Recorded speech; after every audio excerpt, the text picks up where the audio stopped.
ప్రజా దర్బార్ అంటిరి, పోకపోతిరి. నాకు కాన్వాయ్ ఎందుకు, నాకు పెద్ద కాన్వాయ్ వద్దు, నేను సింపుల్గా పోతా, 15 కార్లు కాదు 9 కార్లే కావాలి, నేను పోతే ట్రాఫిక్ ఆపకండి అని ప్రగల్భాలు పలుకుతిరి. ఇవాళ హైదరాబాద్లో ప్రయాణం చేస్తున్నటువంటి ప్రజలందరికీ తెలుసు, ముఖ్యమంత్రి గారు కాన్వాయ్ పోతుందంటే ఎక్కడికక్కడ ట్రాఫిక్ ఆపుతా ఉన్నారు. కానీ దాన్ని కవర్ చేయడానికి మీ చుట్టూ ఉండే బాజా భజంత్రీలు, ప్రాపగండా టీమ్స్ ఏమంటున్నారు? అయ్యో అంబులెన్స్ వచ్చింది రాగానే మా ముఖ్యమంత్రి తవ్విచ్చిండు అంటున్నారు. ఇయ్యాలే కదా, మినిమం కట్టసి కదా. చెప్పిన మాట తప్పి ఉల్టా ప్రాపగండా చేసుకోవడం. కేవలం ఈ ఒక్క విషయమే కాదు, కుటుంబ పాలన అంటుంది.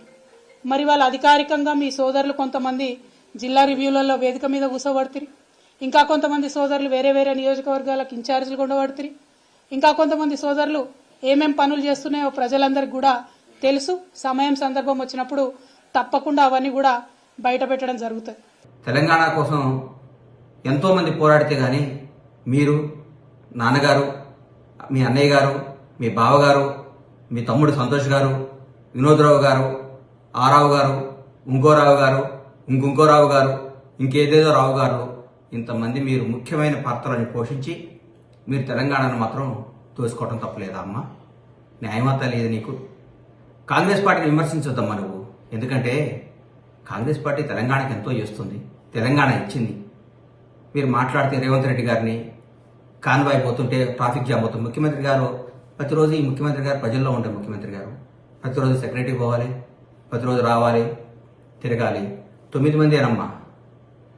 ఎప్పుడన్నా ఒకసారి అమావాస్యకో పున్నానికో బయటకు వస్తే ముఖ్యమంత్రి గారు ఆయన ప్రగతి భవన్లో బయలుదేరక ముందు జేఆర్సీ ఫంక్షన్ హాల్కో ఎక్కడికో వస్తుంటే అక్కడి నుంచి ఇక్కడ దాకా రోడ్డు ఆపేసేవారు.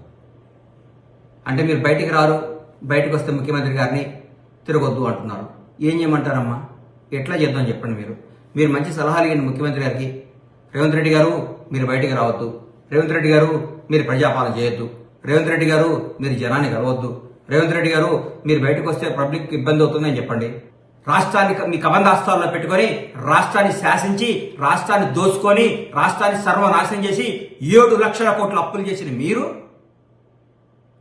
కొన్ని వేల ఎకరాల భూమిని బకాసురులాగా మింగేసిన మీరు, ఏ డిపార్ట్మెంట్